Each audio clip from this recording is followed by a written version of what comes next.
जय जोहार, नमस्कार। दैनिक छत्तीसगढ़ चैनल देखना शुरू कर चुके हैं आप और छत्तीसगढ़ की आज की तमाम सभी महत्वपूर्ण बड़ी खबरों की शुरुआत इस चैनल को सब्सक्राइब करने के साथ, ताकि बिना किसी रुकावट छत्तीसगढ़ की सारी बड़ी खबरें हम आप तक रोजाना पहुंचा सके। छत्तीसगढ़ में भूमिहीन मजदूरों को बड़ी सौगात अब सरकार देने जा रही है। 25 जून को 5 लाख परिवारों के खाते में 500 करोड़ रुपए की राशि का भुगतान होने जा रहा है।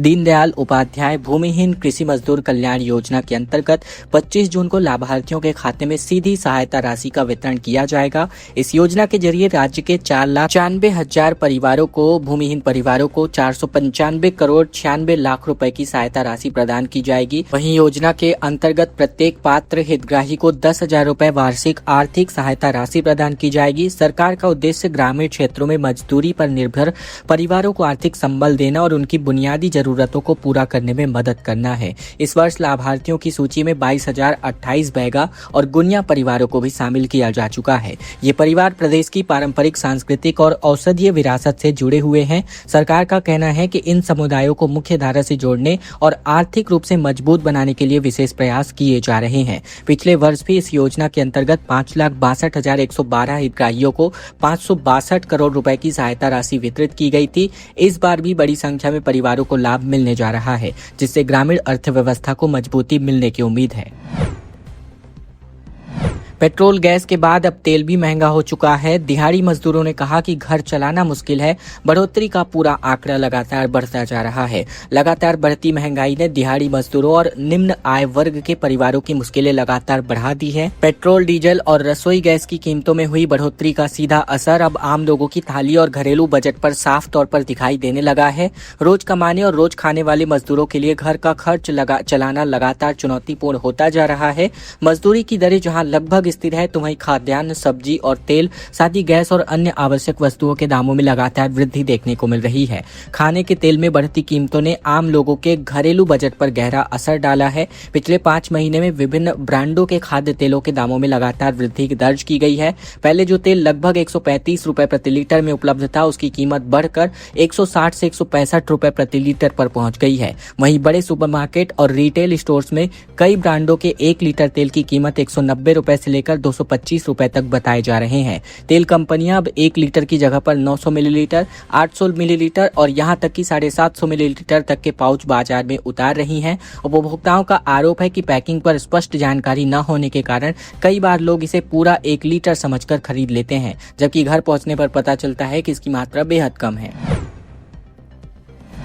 24% तक महंगी हो सकती है छत्तीसगढ़ वालों के लिए बिजली। उपभोक्ताओं को बड़ा झटका लगाने की तैयारी CSPDL ने प्रस्ताव के तौर पर सरकार को भेज दिया है। छत्तीसगढ़ के बिजली उपभोक्ताओं को जुलाई से महंगी बिजली का झटका लग सकता है। राज्य विद्युत वितरण कंपनी यानी CSPDCL ने विद्युत नियामक आयोग को बिजली की दरों में 24% तक बढ़ोतरी का प्रस्ताव भेजा है। यदि प्रस्ताव को मंजूरी मिलती है तो घरेलू, कमर्शियल और औद्योगिक सभी श्रेणी के उपभोक्ताओं की बिजली दरें बढ़ जाएंगी। यानी हर स्लैब में लगभग 1 से 2 रुपए प्रति यूनिट तक की बढ़ोतरी हो सकती है, जिससे मासिक बिजली बिल पर इसका सीधा असर पड़ सकता है। CSPDCL ने आयोग के समक्ष बताया है वर्ष 2026-27 में करीबन 6,308 करोड़ रुपए का वित्तीय घाटा अनुमानित है। कंपनी का कहना है कि बढ़ते खर्च और घाटे की भरपाई के लिए टैरिफ संशोधन बेहद जरूरी है। यदि प्रस्ताव को सरकार मंजूर दे देती है तो घरेलू और व्यावसायिक दोनों की श्रेणी में बिजली उपभोक्ताओं की दरों में काफी वृद्धि तय है और इससे हर महीने आने वाले बिजली बिल में बढ़ोतरी होगी। आम परिवारों के साथ साथ छोटे व्यापारियों के बजट पर भी इसका सीधा असर पड़ेगा। बढ़ी हुई दरों के कारण लोगों पर अतिरिक्त आर्थिक बोझ पड़ेगा और घरेलू खर्च भी बढ़ने की संभावना रहेगी, जिससे आम उपभोक्ता प्रभावित होंगे। दुर्ग के धान खरीदी केंद्र में भीषण आग लग गई, जहां 100 क्विंटल से ज्यादा धान जलकर राख हो गया। पराली जलाने की वजह से आग फैलने की आशंका जताई जा रही है। दुर्ग जिले के नंदिनी थाना क्षेत्र के अंतर्गत कोड़िया धान खरीदी केंद्र में शनिवार को अचानक से भीषण आग लग गई। देखते ही देखते आग ने तेजी से धान के बड़े हिस्से को अपनी चपेट में ले लिया, जिससे 100 क्विंटल से ज्यादा धान जलकर राख हो गया। आग लगने के बाद इलाके में अफरा तफरी का माहौल बन गया। अनुमान लगाया जा रहा है कि पासी में पराली जलाने की वजह से आग धान संग्रहण ग्रहण केंद्र तक जा फैली और जिसकी वजह से यह नुकसान हुआ है। जानकारी मिलते ही फायर ब्रिगेड की टीम मौके पर पहुंची और आग बुझाने का काम शुरू किया गया। आग इतनी तेज थी कि उसे नियंत्रित करने के लिए टीम को काफी कड़ी मशक्कत करनी पड़ी। कई घंटों की कोशिश और 5 गाड़ी पानी की मदद से आखिरकार जाकर आग पर काबू पाया गया। स्थानीय लोगों के मुताबिक आग लगने के समय खरीदी केंद्र में बड़ी मात्रा में धान रखा गया था। आग तेजी से फैलने के कारण नुकसान बढ़ गया। हालांकि समय रहते फायर ब्रिगेड इसकी कार्यवाही से आग को आसपास के हिस्सों तक पहुंचाने से रोक दिया गया और अब प्रशासन आग लगने की वजह और नुकसान का आकलन कर रहा है। घटना की सूचना मिलने के बाद दुर्ग कलेक्टर अभिजीत सिंह भी मौके पर पहुंचे। उन्होंने धान खरीदी केंद्र का निरीक्षण किया और अधिकारियों से घटना की जानकारी ली। कलेक्टर ने नुकसान का आकलन करने और पूरे मामले की जांच करने का निर्देश जारी किया है। कोरबा पुलिस ने 26 वारंटियों को पकड़ा और 21 पाव शराब जब्त किया गया। एक्टिवा की डिक्की से यह शराब पाया गया। अधिक दाम पर बेच रहा था। एक आरोपी की गिरफ्तारी भी हुई है। कोरबा पुलिस ने अवैध गतिविधियों के खिलाफ चलाए जा रहे विशेष अभियान सजग कोरबा सतर्क कोरबा के अंतर्गत एक बड़ी कार्यवाही को अंजाम देते हुए अवैध शराब के साथ आरोपी को गिरफ्तार किया। वहीं जिले भर में चलाए गए विशेष अभियान के अंतर्गत 26 फरार वारंटियों को भी पकड़कर न्यायालय में पेश किया गया, जहाँ से उन्हें न्यायिक रिमांड पर जेल भेज दिया गया है। मानिकपुर चौकी के अंतर्गत पुलिस ने झोपड़ी पारा पंप हाउस पर निवासी अतुल गुप्ता को अवैध रूप से शराब की बिक्री करते हुए रंगे हाथों गिरफ्तार किया। आरोपी एक्टिवा की डिग्गी में शराब रखकर ग्राहकों तक पहुंचा रहा था। पुलिस ने उसके कब्जे से 21 पाव देसी प्लेन शराब जब्त की है। प्रारंभिक जांच में यह बात सामने आई है कि आरोपी शराब दुकान खुलने से पहले और बंद होने के बाद अधिक कीमत पर शराब बेचने का काम किया करता था। पुलिस ने उसके खिलाफ आबकारी अधिनियम के अंतर्गत कार्यवाही की है। 5000 बस्तर फाइटर्स की टीम पर भर्ती होने जा रही है। सरकार ने बड़ा फैसला किया है और माओवाद पर आखिरी बार की तैयारी सरकार करती नजर आ रही है। नक्सलियों से निपटने डीआरजी की तर्ज पर अब बस्तर में एक नया बल गठित किया गया था, जिसे बस्तर फाइटर्स नाम दिया गया था। इसी पहल को आगे बढ़ाते हुए अब माओवाद के खिलाफ निर्णायक रणनीति के अंतर्गत बस्तर क्षेत्र में सुरक्षा व्यवस्था को और मजबूत करने की तैयारी की जा रही है। इसके अंतर्गत केंद्र सरकार के अधीन तैनात करीबन 40,000 केंद्रीय सुरक्षा बलों की चरणबद्ध वापसी का खाका तैयार किया गया है, जिसके बाद स्थानीय स्तर पर तैयार किए गए बस्तर फाइटर्स यह जिम्मेदारी संभालेंगे। इस रणनीति के अंतर्गत बस्तर के ग्रामीण और संवेदनशील इलाकों में कानून व्यवस्था बनाए रखने और सुरक्षा अभियानों को प्रभावी बनाने के लिए लगभग 5000 बस्तर फाइटर्स की भर्ती का निर्णय लिया गया है। यह पूरी भर्ती प्रक्रिया 3 चरणों में पूरी की जाएगी। पहले चरण में 1500 बस्तर फाइटर्स की नियुक्ति के लिए राज्य शासन से प्रशासनिक स्वीकृति मिल चुकी है और इसके बाद शेष 2 चरणों में आगे की भर्ती की जानी है। गृह विभाग इस भर्ती के लिए राज्य स्तर पर आयोजित करने के बजाय संभाग और जिला स्तर पर कराने की तैयारी में है, ताकि स्थानीय युवाओं की अधिक से अधिक भागीदारी सुनिश्चित की जा सके। सरकार का लक्ष्य है कि दिसंबर तक पहले चरण की भर्ती प्रक्रिया पूरी कर ली जाए, जिसके बाद क्रमशः दूसरे और तीसरे चरण की प्रक्रिया शुरू होगी। खबरों में आगे बढ़ें इसके पहले अगर आपने चैनल अभी तक सब्सक्राइब नहीं किया है, सब्सक्राइब जरूर कर लीजिए छत्तीसगढ़ की रोजाना बड़ी खबरों को जानने के लिए। साथ ही साथ इस वीडियो को लाइक और इस चैनल को सब्सक्राइब करने के साथ इस वीडियो को शेयर करना बिल्कुल मत भूलेगा, ताकि छत्तीसगढ़ की तमाम बड़ी खबरें हम आप तक रोजाना बिना किसी रुकावट के ठीक इसी प्रकार पहुंचा सकें।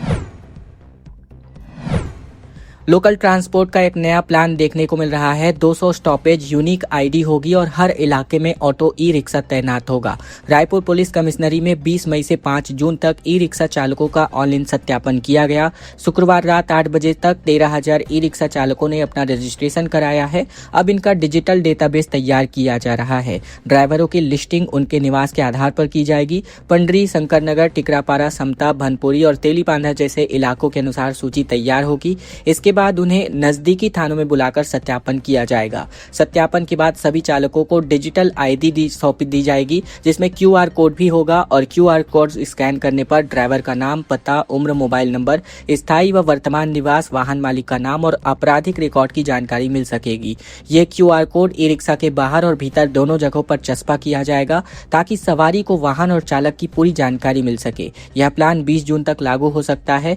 वहीं पुलिस अधिकारियों के मुताबिक रजिस्ट्रेशन के बाद 3 चरणों में काम किया जाएगा। इसका उद्देश्य शहर की सड़कों पर ट्रैफिक लोड कम करना और लोकल ट्रांसपोर्ट को व्यवस्थित करना है।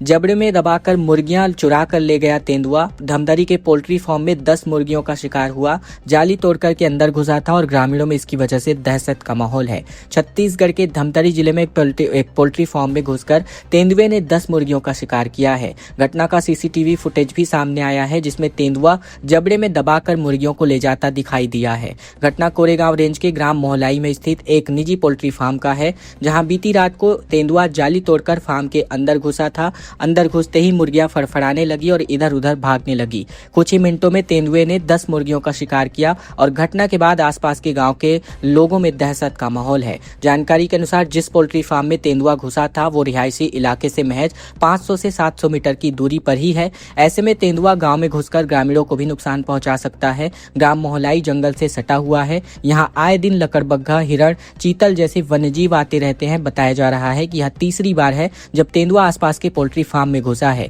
लेकिन इसके पहले कभी भी मुर्गियों पर हमला नहीं किया गया था। बिलासपुर शहर में 24 घंटे के अंतर्गत दूसरी बड़ी आगजनी की घटना सामने आई है। बुधवारी बाजार में 3 दुकानों के जल के राख होने की घटना के बाद अब सनिचरी सब्जी मंडी में शुक्रवार आधी रात भीषण आग लग गई। आग इतनी तेजी से फैली कि देखते ही देखते करीबन 14 से 15 दुकानें जल करके इसकी चपेट में आ गई और खाक हो गई। जानकारी के अनुसार आग देर रात करीबन 2 बजे के आसपास लगी। शुरुआती तौर पर घटना के पीछे शॉर्ट सर्किट की आशंका जताई जा रही है। आग लगने के बाद मंडी क्षेत्र में अफरा तफरी मच गई है और स्थानीय लोगों ने तत्काल फायर ब्रिगेड को इसकी सूचना दी। आग की चपेट में आने से सब्जी, किराना और अन्य सामान जलकर राख हो गए। कई दुकानें पूरी तरह जलकर राख हो गईं। व्यापारियों के अनुसार आग की वजह से लाखों रुपए का नुकसान हुआ है। हालांकि नुकसान का वास्तविक आकलन जांच के बाद ही स्पष्ट हो सकेगा। मैनपाट में पीलिया की वजह से 3 मौतों की पुष्टि हो चुकी है। सीएमएचओ ने भी अब पुष्टि कर दी है। स्वास्थ्य विभाग ने पानी का सैंपल लिया है और 5 अन्य पीड़ितों का इलाज जारी है। सरगुजा के मैनपाट इलाके में पीलिया से 5 लोगों की मौत के खबर के बाद शनिवार को सीएमएचओ समेत स्वास्थ्य विभाग की टीम यहां पहुंची। जांच के बाद सीएमएचओ ने बताया कि पीलिया की वजह से 3 लोगों की मौत की पुष्टि हुई है। वहीं एक मरीज की मौत सिकल सेल के साथ ही पीलिया होने की वजह से हुई, जबकि एक अन्य की मौत दूसरे कारणों की वजह से बताई जा रही है। फिलहाल मैनपाट से 5 लोग पीलिया से पीड़ित हैं। जानकारी के मुताबिक मैनपाट के नर्मदापुर, कुनिया और बरीमा इलाके में पिछले 1 महीने से कई लोग पीलिया से पीड़ित हो रहे हैं। स्थानीय लोगों का कहना है कि इस दौरान पीलिया से करीबन 5 लोगों की मौत भी हो चुकी है। शनिवार को हालात की जांच के लिए स्वास्थ्य विभाग की टीम ने मैनपाट के गांवों में कैंप लगाया। Surguja CMHO doctor PS Marco ने बताया कि मैनपाट के अलग अलग गांवों में पीलिया के मामले सामने आए हैं। जांच में यह बात भी पता चला है कि 2 लोगों की मौत दूसरी बीमारियों की वजह से हुई है और फिलहाल 5 लोग इस पीलिया से पीड़ित बताए जा रहे हैं। इनमें से 3 का इलाज अंबिकापुर और रायपुर में चल रहा है, जबकि 2 का मैनपाट में ही है और उनके हालात अब खतरे से बाहर हैं। रायपुर निगम ने यूजर चार्ज बढ़ाया। लोग बोले कि व्यवस्था सुधारो। कहा कचरा समय पर नहीं उठता, फिर अतिरिक्त शुल्क क्यों लिया जा रहा है। कांग्रेस ने कहा कि आंदोलन किया जाएगा। रायपुर नगर निगम ने घर घर कचरा कलेक्शन का यूजर चार्ज बढ़ा दिया है, जिससे घरों पर 120 रुपए और दुकानदारों पर 600 रुपए का सालाना अतिरिक्त बोझ बढ़ रहा है। अब इस फैसले के खिलाफ कांग्रेस, आम लोग और व्यापारी वर्ग आवाज उठा रहे हैं। लोगों के मुताबिक जब शहर में सफाई व्यवस्था पूरी तरह सुधरी नहीं है, तब अतिरिक्त शुल्क वसूलना ठीक नहीं है। लोगों का कहना है कि आज हालात ऐसे हैं कि गरीब और मध्यम वर्गीय परिवारों का घर चलाना मुश्किल हो गया है। रोजमर्रा की जरूरतों की चीजों से लेकर पेट्रोल डीजल तक सब कुछ महंगा हो चुका है। जनता बढ़ती महंगाई से परेशान है। कांग्रेस इस बढ़ोतरी के खिलाफ तेलीबांधा तालाब पर हस्ताक्षर अभियान चलाकर सड़कों पर उतरी है। नेता प्रतिपक्ष आकाश तिवारी ने इसे जनता के साथ अन्याय बताते हुए आंदोलन तेज करने की चेतावनी दी है और कहा कि यूजर चार्ज तभी लिया जाना चाहिए जब निगम हर घर से नियमित कचरा कलेक्शन और बेहतर सफाई व्यवस्था सुनिश्चित करे। दुर्ग में बच्चों के विवाद में खूनी संघर्ष का मामला सामने आ रहा है। 15 से 20 लोग घर में घुसे, लाठी डंडे और लोहे की रॉड और चाकू से हमला हुआ। 7 लोग इसकी चपेट में आए हैं, घायल हुए हैं और पुलिस बल की तैनाती हो चुकी है। दुर्ग के सिद्धार्थ नगर इलाके में शुक्रवार की रात पड़ोसियों के बीच पुरानी रंजिश के बाद एक बार फिर से मामला हिंसक झड़प में तब्दील हो गया। छोटे बच्चों के बीच शुरू हुआ विवाद देखते ही देखते खूनी संघर्ष तक पहुंच गया। इस दौरान एक पक्ष के करीबन 15 से 20 लोग दूसरे पक्ष के घर में घुस गए और जमकर मारपीट कर दी गई। जानकारी के मुताबिक सिद्धार्थ नगर में रहने वाले कुंडे और परिहार परिवार के बीच पहले से ही विवाद चल रहा था और कुछ ही महीने पहले दोनों परिवारों के बीच झगड़ा भी हुआ था, जो कोर्ट तक भी पहुंच गया था। जंतर मंतर में सीजेपी के प्रदर्शन में शामिल हुई जेसीसीजे अमित जोगी ने कहा कि यह पहली मान्यता प्राप्त राजनीतिक पार्टी, देश को तीसरे विकल्प की भी जरूरत है। छत्तीसगढ़ में जनता कांग्रेस छत्तीसगढ़ जे यानी नई दिल्ली के जंतर मंतर में होने वाले कॉकरोच जनता पार्टी के प्रदर्शन में शामिल हुई। पार्टी का दावा है कि वह देश की पहली मान्यता प्राप्त राजनीतिक पार्टी है जिसने सीजेपी के आंदोलन का समर्थन करते हुए इसमें भाग लेने का फैसला किया है। जेसीसीजे ने कहा कि यह प्रदर्शन राष्ट्रीय परीक्षाओं में कथित अनियमितताओं के मुद्दे पर केंद्रीय शिक्षा मंत्री धर्मेंद्र प्रधान के इस्तीफे की मांग को लेकर आयोजित किया जा रहा है।